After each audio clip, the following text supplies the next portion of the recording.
What's good, everyone? Jets takeoff.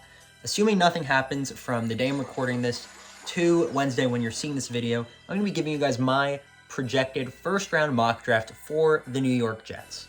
The first player I have is Sauce Gardner. I know, this is maybe a surprise to a lot of people, but we started to hear some buzz around some different prospects lately, like Ikem Ekwonu, Sauce Gardner, and Jermaine Johnson. But to me, I have Sauce Gardner as our projected fourth overall pick for a few reasons. But number one, I think this coaching staff and Joe Douglas, when they have stepped into this front office and evaluated players, a main factor into their decision was, do they really love football? And for me, Sauce Gardner checks that box probably 5 times. You can point to the fact that he does not drink, he does not smoke, his diet is for football. He tries not to eat junk food. Sauce Gardner is exactly a guy who is taking care of his body.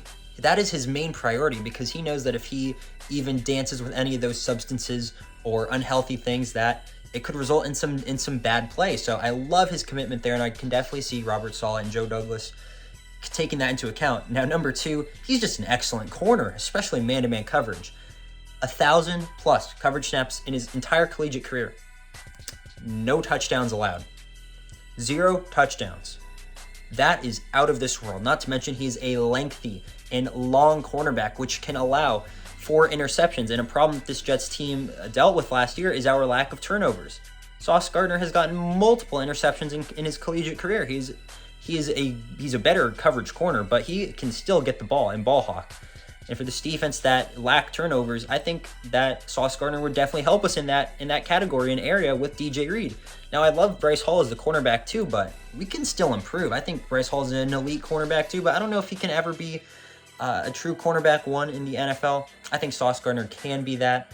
And in Robert Saleh's opening press conference with the Jets when he first got here, he was asked the question, what does he like to see from cornerbacks? And he responded with, I want my cornerbacks to win on third downs when I put them in man-to-man coverage. Sauce Gardner will do that.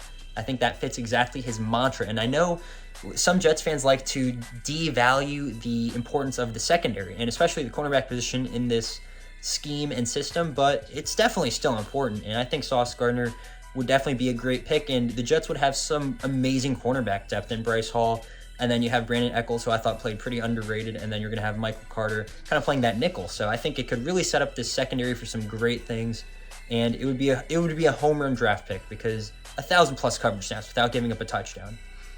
That's just an unreal, out of this world stat. He's absolutely deserving of the 4th overall pick, and I think this coaching staff has identified him as the 4th overall pick. Now for this next pick, I'm actually going to have a trade. I think the Jets will trade up with the New York Giants and go to pick number 7, because the Giants are looking to trade down. They can't afford both of these first-round picks, assuming Bradbury and Blake Martinez are still on the team. So the trade details, whatever.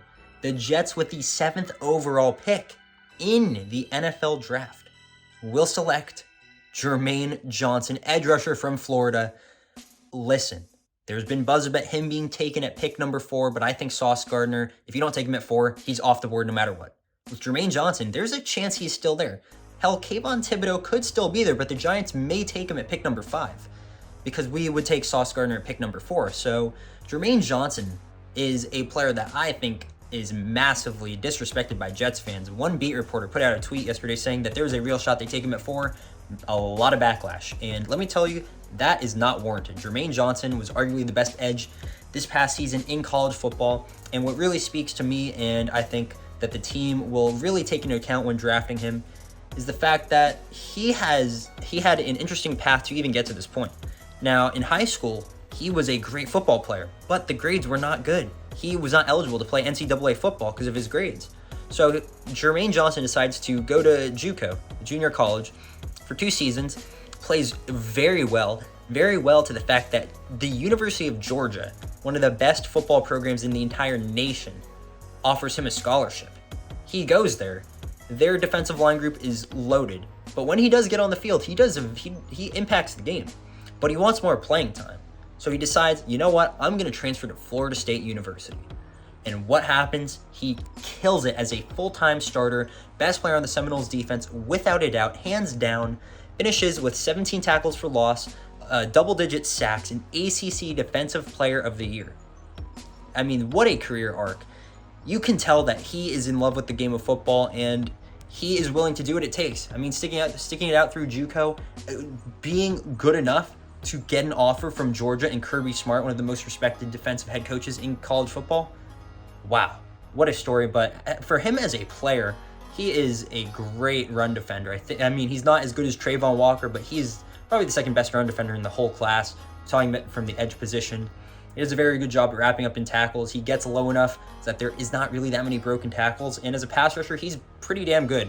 I think he does a really good job at using his hands, maybe more than some of the other prospects, like a Kayvon Thibodeaux, and getting them inside of the offensive lineman's pads, which will help win in situations. And for Jermaine Johnson, there is one concern, and he's 24, or he will be 24. So that is kind of old, but I think he would be the best day one plug-and-play edge in this entire class. Maybe Hutchinson's a little bit higher, but with Jermaine Johnson, he's an electric player, and the coaching staff worked with him at the Senior Bowl. Don't forget about that. He was the biggest riser by far at the Senior Bowl. And the talk has kind of died down, but I think the Jets clearly still remember it, and I think they have penciled him in as that edge. Now listen, I love Kayvon Thibodeaux too, don't get me wrong. But Jermaine Johnson is older. He plays more like a veteran. He will translate in the NFL more quickly than, say, a Kayvon Thibodeaux or any of the other edge rushers like a George Karlaftis. So Jermaine Johnson makes a ton of sense for us. And I know a lot of fans will be scared if we take Sauce at 4. Joe Douglas is not going to risk the Falcons or potentially the Seahawks drafting him. So they're going to jump the gun because we have the capital to move up in this draft. And I think it's a smart thing to do for Joe Douglas to go get Jermaine Johnson, an edge that is being disrespected, has a fire and passion and love for the game of football, and is a high-impact player, and was by far the best player on the Seminoles defense. He could really complement this edge room. I'm telling you, this is going to be the 7th overall pick. I don't know if it'll be that exact position, but I feel like the Jets will trade up to make a move so that they don't lose on him. So this is my little 2 first-round pick mock draft. Just to recap, Sauce Gardner is the pick at pick number 4, and I have the Jets trading up from 10 to getting to pick number 7 overall with the Giants, and selecting Jermaine Johnson at a Florida State University. And I'll throw this in for fun if you've stuck through the video this far. I think there's a real shot the Jets could trade up back into the first round again. And one need that we did not address in this mock draft is wide receiver. A lot of fans will be very pissed off and angry about that, but the Jets may very well trade into the back half of the first round. It is rumored that in pretty much in all the drafts, that's when you see the most trade-ups because teams value that extra year of security that you can have that player for because of the 5th-year option. They will trade up and maybe take a guy a little bit higher, but still a high-quality and impact player. So, for the New York Jets, with a late first-round pick, because I don't know, it could be anyone. It really could be anyone. Maybe the Packers. I don't know.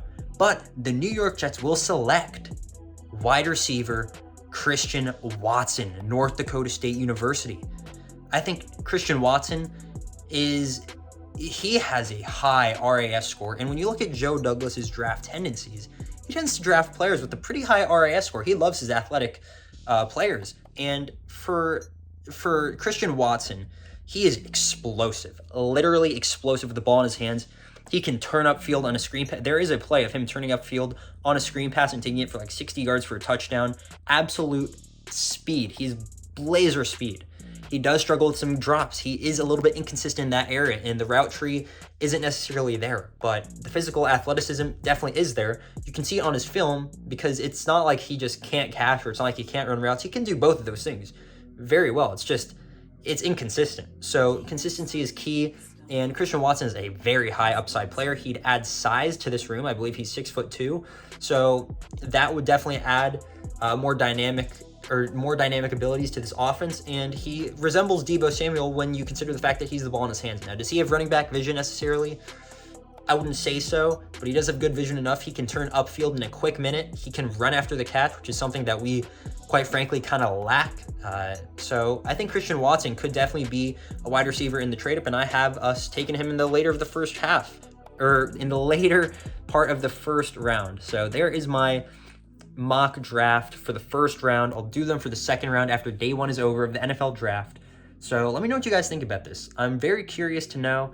This is my final mock. You can follow me on Twitter. I'll be tweeting about the draft at ACEZ_ET. I'm so excited. Check out my other video where I talk about the Jets and how they can't really lose the draft. And yeah, I appreciate you for sticking through this video. Let me know what you thought about my mock and drop yours down below too. I'm very interested. So let me know what you guys think, and I will see you on the next one. Peace.